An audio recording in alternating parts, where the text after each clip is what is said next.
If you'd asked me what leadership looked like back then, I would have pointed to a flowchart, maybe a budget spreadsheet, and said something like, "It's about process." Because that's how I thought it worked. That if you worked hard, didn't complain, and saved the day a few times, someone would notice. Spoiler, they noticed. They just didn't care. My name's Eli Grant. Born and raised in a Rust Belt town where ambition was measured in overtime hours and making it meant getting Sundays off. My dad worked nights at a steel plant until his knees gave out. My mom ran the front desk at a dentist's office and still had time to pack lunch for 3 kids every morning like she was running a one-woman logistics company. So yeah, I didn't grow up expecting much. But I was good at systems. At fixing things quietly. I got through college in chunks, night school, part-time semesters, one overloaded quarter when I had mono and a boss who said, "Sounds like an excuse." I eventually landed a support role at Midline Solutions, a mid-sized operations firm that sounded like it made things, but really just managed the things other companies made. Spreadsheets. Warehouses. Routing. My jam. At first, it was basic data cleanup. Inventory management. Vendor coordination. But I stuck with it. When someone called out sick, I covered. When a file went missing, I found it. I became the guy who just knew how stuff worked. 3 years in, I wasn't the new guy anymore. I was the glue. The problem? Glue doesn't get promoted. My manager, Ken Rivers, was the kind of guy who had a leadership book on his desk with a highlighter sticking out of it, but no bookmarks. Always wore a Bluetooth earpiece like he was one call away from closing a $1 million merger, even though his calendar was mostly lunch breaks and 1:1 with Chase. Ah yes. Chase. The nephew. It started with an announcement during a team huddle. Ken, grinning like he just won a prize he didn't enter, said, "Everyone meet Chase, our new operations intern. He's going to be shadowing us for the next few months." The us quickly became me. Chase was everything I wasn't at 22, polished, MBA'd, and completely oblivious to how things actually functioned. He'd ask questions like, "Can we just automate this entire workflow?" About a process that involved literal forklifts and angry union reps. Ken pulled me aside after week 1. "Eli," he said, clapping a hand on my shoulder, "you've got such a steady presence. Mind taking Chase under your wing a bit? Show him how we do things. You're kind of our rock star, man." Rock star. That's what he called me. Said it with that too sincere grin managers use when they want you to do something unpaid and unsaid. So I did what I always did, I showed up.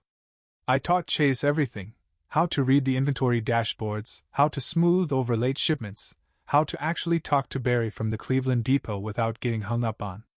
Chase listened. Sometimes. Mostly when he wasn't talking about how this place could really benefit from Agile. Whatever that meant. A month later, we closed a tricky logistics project. I'd spent weekends sorting through 3 years of broken routing data, even skipped a friend's wedding to stay on top of it. In the recap meeting, Ken stood up and said, "Really proud of Chase stepping up here. That's leadership in action." I blinked. Chase? The guy who once scheduled a carrier pickup for a location we didn't service? Then Ken turned to me with his signature tone. "And Eli, what can I say? You're just always reliable." That word again. Reliable. It's what you say about a Honda Civic. Not a future manager. I didn't say anything then. I waited. Maybe it was a one-off. Maybe he'd follow up later. He did. Just not the way I expected. 2 weeks after that recap meeting, Ken called me into his office for a quick sync. He always said sync, never meeting. Like we were satellites instead of people. I stepped in, coffee in hand, already expecting the usual. A new intern to babysit, a spreadsheet to fix, a weekend to give away. Ken sat behind his standing desk, not standing, obviously, scrolling through Slack on his phone like it owed him money. "Eli, hey, take a seat." I sat. He didn't look up. "So," he said, still scrolling, "you've been doing awesome work lately. Really appreciate how you stepped up during Q2. Chase said you were super helpful." "Thanks," I said. Ken finally put his phone down. Leaned forward like he was about to offer me state secrets. I wanted to talk about next steps for you here. My heart skipped. Just a little. Not because I expected fireworks. This was still midline, but because for once, it sounded like movement. Recognition. I know you've been here a while, he continued. And you've kind of become the go-to guy. Kind of? He exhaled like this next part hurt him. But after reviewing things with upper management, we're not sure a leadership track is the right fit for you. I blinked. Thought I misheard. Sorry, what? I said, still half smiling, because my brain hadn't caught up to the words yet. You're a great worker, Eli. Super detail-oriented. Great with execution. But leadership. He trailed off like the concept itself was too abstract for me. I stared at him. He kept going. It's not about skill. It's more about presence. Influence. You know? I didn't know. I was the one who onboarded 3 different teams when we restructured. I was the one who got the warehouse team to stop cursing out the IT department. I was the one who built the freaking playbook that Chase was now using like it was his senior thesis. But apparently, I lacked presence. You're saying I don't have leadership potential? I clarified. Ken held up his hands like I'd accused him of murder. No. I didn't say that.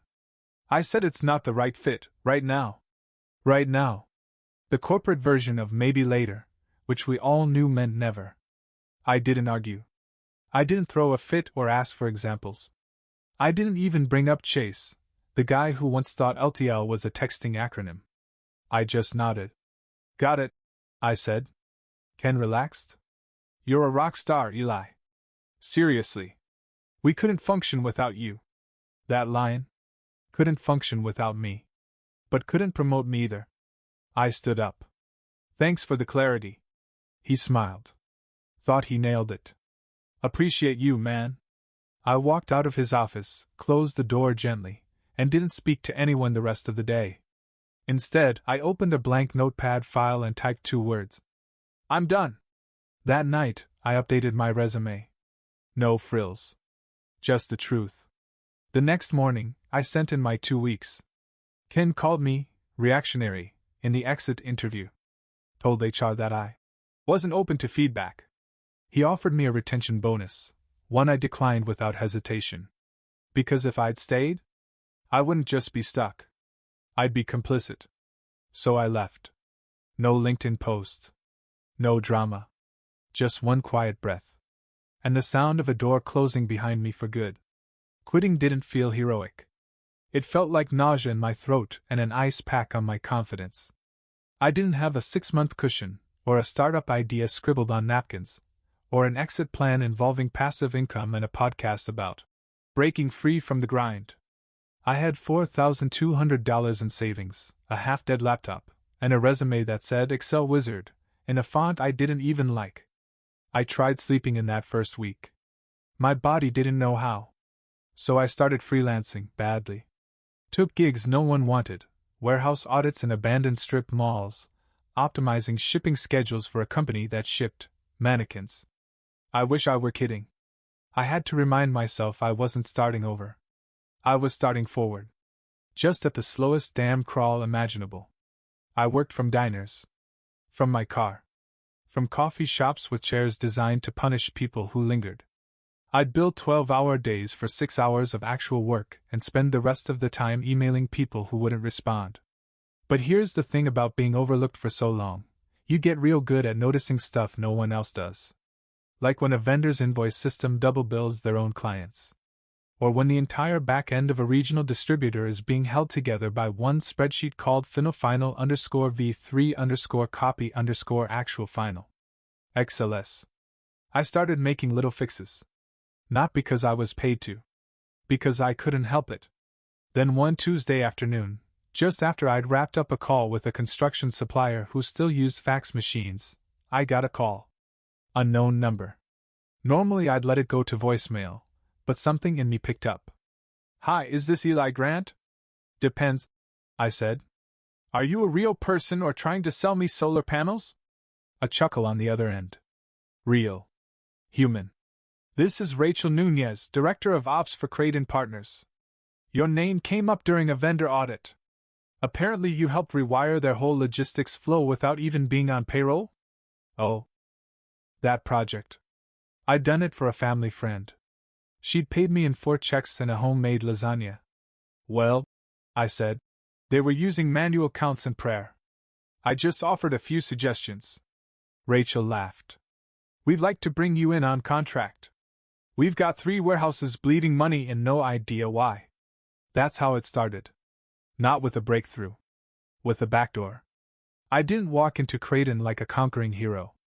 I showed up in a button-up that didn't quite fit, sat in a room full of execs, and nervously pitched a basic audit plan using a borrowed laptop and a spreadsheet template I downloaded off Reddit. But I listened. I learned their pain points. And I solved the smallest problem first, their inbound routing errors, faster than anyone expected. So they gave me another project. Then another. Within 6 months, I wasn't a contractor anymore. I was on salary. With a team. My own login. And a title, Senior Process Analyst, which sounded like gibberish, but it came with decision-making power and a parking pass, so I wasn't complaining. The job didn't make me rich. But it made me real. Every meeting, every fix, every conversation, they added a brick to something I hadn't had since Ken's office door closed behind me. A foundation. And then, one morning, Rachel slid a proposal across the table during our weekly check-in. New client wants us to bid for a full logistics overhaul, she said. They're a mess. We need someone to lead it. I skimmed the brief. Froze at the name. Midline Solutions. My old company. Ken's company. The one who said I wasn't leadership material. Rachel didn't notice my expression. Or maybe she did and didn't press. I just closed the folder slowly and said, I'll take the lead. She nodded. Good. Because I already put your name on it. The week leading up to the midline kickoff felt like standing in a hallway where every door looked familiar, and every one of them had hurt you once. I wasn't nervous. Not exactly. But I was aware of my heartbeat again. In the time since I left, I'd rebuilt more than just my resume. I had a team now, 3 analysts, 1 project coordinator, and a junior associate who once accidentally sent a Slack message about me. To me. He wrote, Eli is like if spreadsheets had opinions. I made him Employee of the Month. I had structure. Systems. A weird habit of waking up at 5:45 to get ahead of my inbox, which my therapist said was either discipline or trauma. TBD. And I had something else I'd never had before. Confidence that didn't feel like pretending. So when Rachel asked if I needed support for the client kickoff, I just smiled. I've got it. The morning of the meeting, I wore a navy blazer I once swore I'd never wear again after spilling pho on it during a conference lunch. My shoes were polished, laptop charged, slides prepared. I wasn't just ready. I was calm. We arrived at Midline's new office, sleeker than I remembered, all glass and reclaimed wood, and too much branding about. Empowering innovation. The receptionist handed us visitor passes like she was auditioning for a meditation app. And then we were led to a conference room called Synergy. Of course we were. When I walked in, the first face I saw was Chase. He froze mid-laugh, a paper cup halfway to his mouth.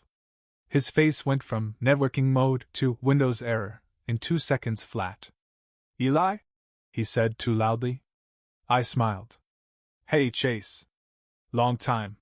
He blinked. Are you leading this? I'm with Creighton now. We'll be handling the operations restructure. Chase looked like he just remembered a test he didn't study for. He nodded. Sat down slowly. Ken entered 3 minutes later. He didn't recognize me at first. Then he did. And boy, did he try to play it cool. Eli, he said like we were old war buddies. Wow, you're with Creighton now? I stood up, shook his hand. Firm. Unapologetic. Yeah, I said. Been there a year. Good team. Smart people. Ken nodded like he was chewing something bitter. Well, great to have you back. Feels full circle. Full circle. Right. Like he forgot he was the one who spun the wheel. The meeting started. I launched into the audit overview. Slide deck. Key objectives. Early observations. Pain points. Ken kept glancing at Chase. Chase kept glancing at the table. I kept going. Professional. Polite. Direct. No digs. No drama. But I didn't hold back either. I pointed out inefficiencies, vague ownership, siloed data, warehouse delays traced to unclear routing protocols. My team had receipts. Chase flinched at.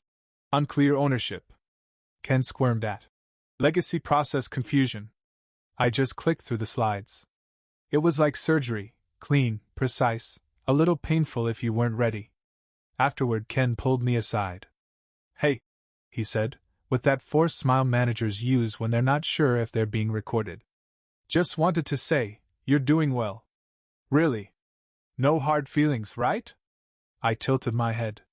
None at all, I said. You said I wasn't leadership material. Turned out to be true. I needed to leave to prove it.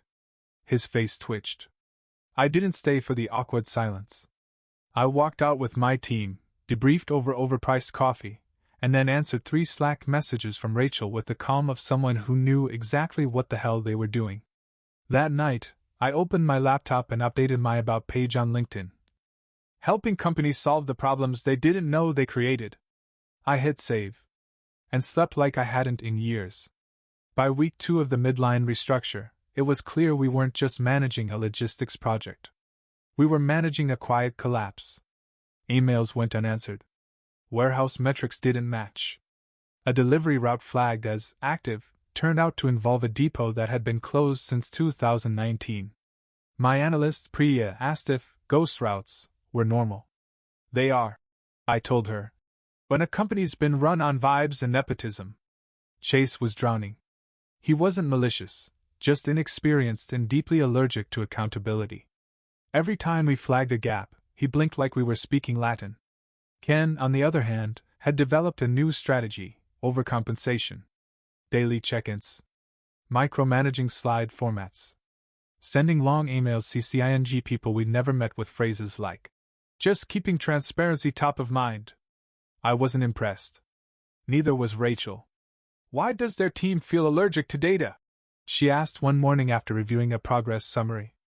I shrugged. They never had to be accountable before. That's changing. And it was, slowly, surgically. We weren't just pointing out problems. We were designing solutions, live.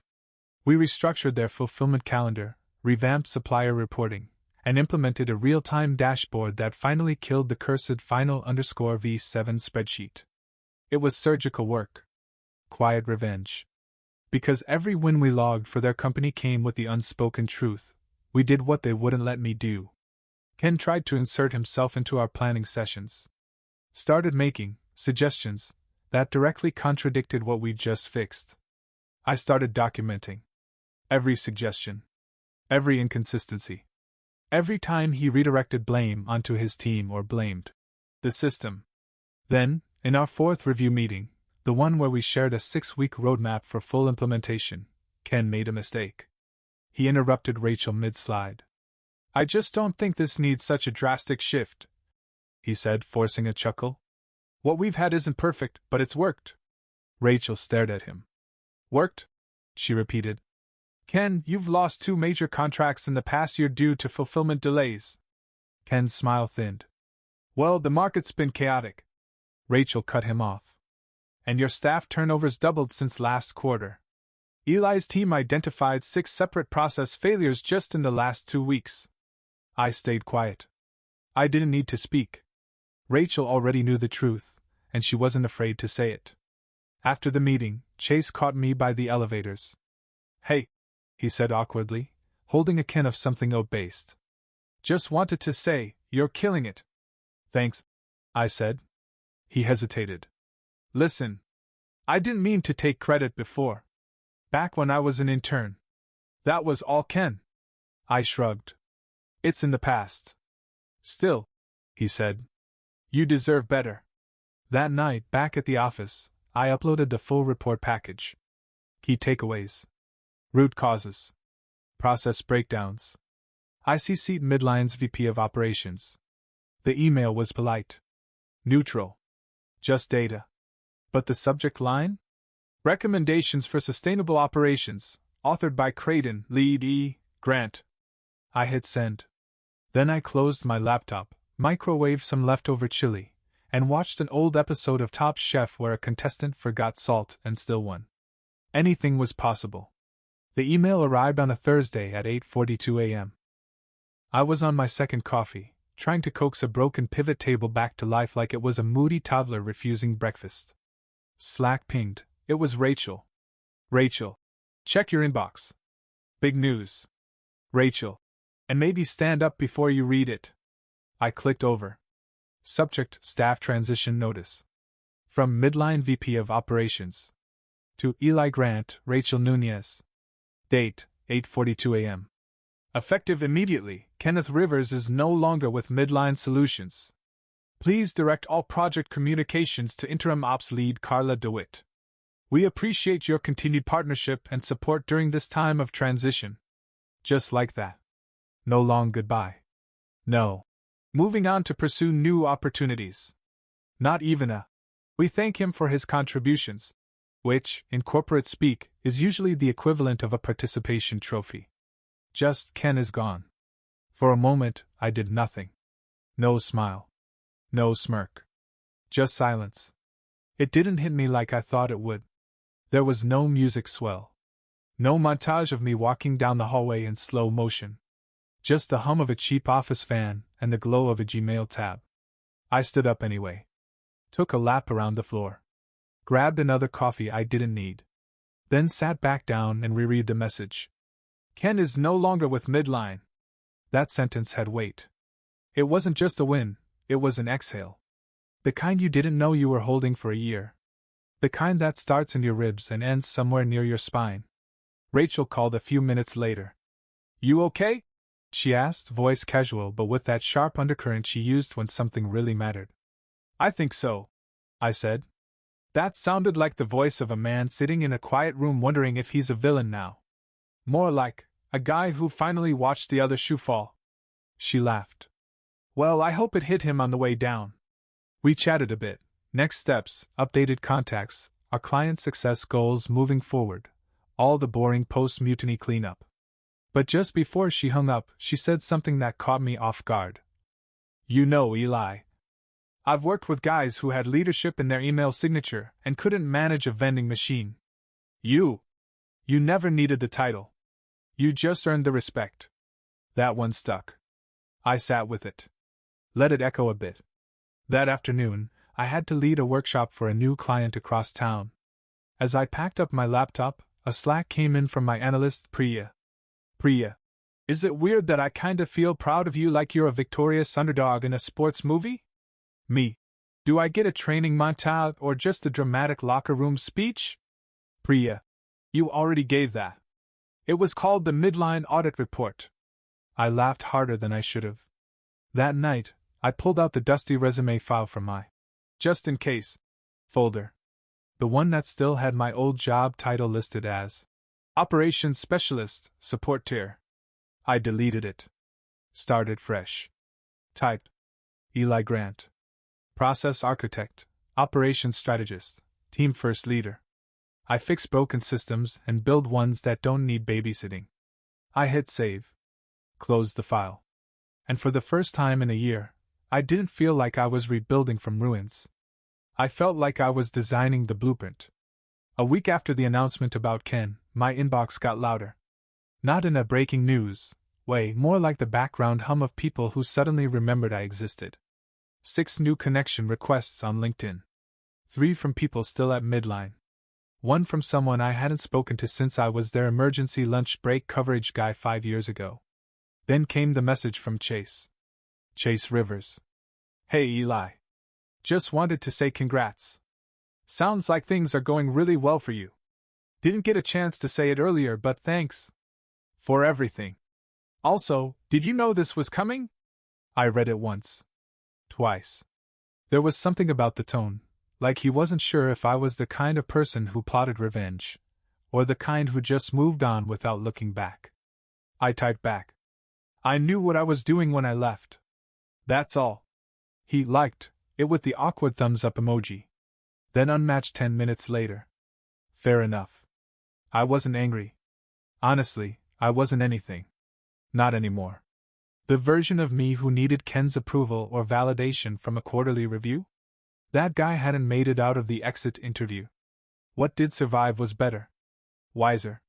Quieter, maybe, but heavier in the right places. That Friday, I walked past Midline's office. Not intentionally. I had a lunch meeting nearby with a potential vendor, and I took a side street out of habit. The building looked the same, big glass panels, lobby plants that somehow never died, a receptionist who rotated every 6 weeks. Through the windows, I saw a few familiar faces. Some still looked rushed. Some still looked like they were waiting for someone to notice how much they'd done. I didn't wave.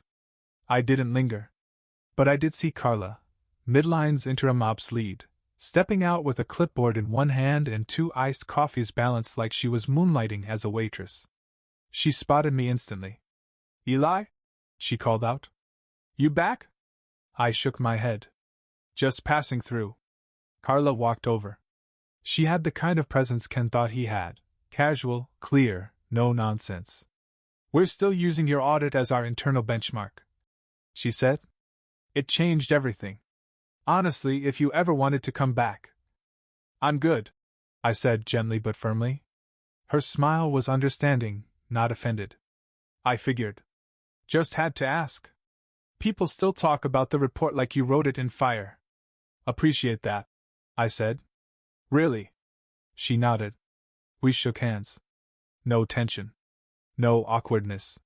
Just 2 professionals parting ways with mutual respect, something I never got in my old days. That night, I hosted dinner for my team.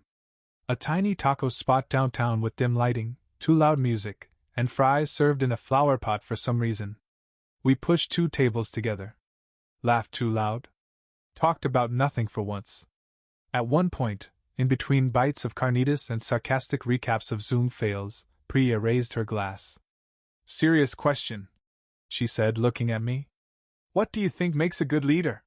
The table went quiet. I wiped my mouth and thought for a moment. "It's someone who remembers what it felt like," I said. "To be dismissed. Overlooked. Told they weren't enough. And when it's their turn to lead, they make damn sure no one else feels that way." No one said anything for a beat. Then Mason, our junior analyst who once spilled coffee on a client folder and nearly fainted, said softly, "I wish my last boss had heard that." We all nodded. Priya raised her glass again. "To remember." And for the first time in years I didn't feel like the guy quietly holding up the ceiling while other people took the credit. I felt like someone who'd earned the room, and wasn't afraid to take up space in it. It's funny what sticks with you. A year ago, I would have sworn the thing I'd never forget was Ken's face when he told me I wasn't leadership material. That patronizing, practiced smirk. The kind of expression that says, "Stay in your lane, and maybe I'll let you merge someday." But that's not what stayed. What stayed was a moment weeks later, standing in the elevator of my new office building, holding a laptop in one hand and a coffee in the other, when I caught my own reflection in the mirrored panel. I didn't look like a boss. Or a rebel.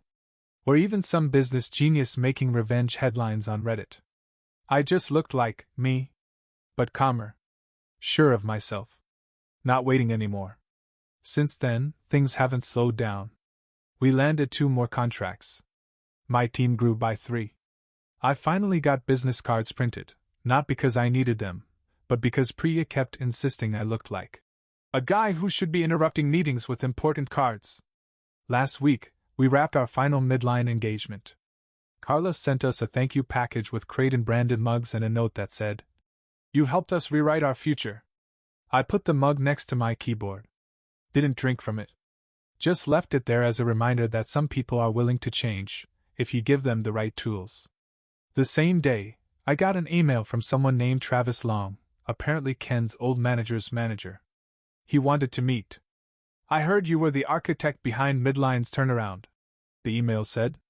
"Would love to discuss a larger role in our network." I didn't say yes right away. I read it, closed my laptop, and went for a walk. There's a small park 3 blocks from the office. I sat on a bench, watched people walk dogs and chase toddlers and argue with vending machines. Life happening. I thought about the kid who used to stay late to clean up someone else's spreadsheet mess. The guy who answered emails on weekends hoping someone would finally say, "You're ready." And I thought about how far that guy had come, not because someone gave him a chance, but because he stopped asking. Later that night, after the city dimmed and most of my team logged off, I walked through the office. Turned off lights. Tidied desks. Just me and the quiet. I passed the whiteboard in the break room where someone, probably Mason, had written a quote in dry erase marker. "A leader is someone who leaves the room better than they found it." Next to it, someone added, "Unless it's the kitchen. Then clean your damn dishes." I smiled. The next morning, I replied to Travis. "Happy to chat. Let me know what you're thinking." No urgency. No desperation.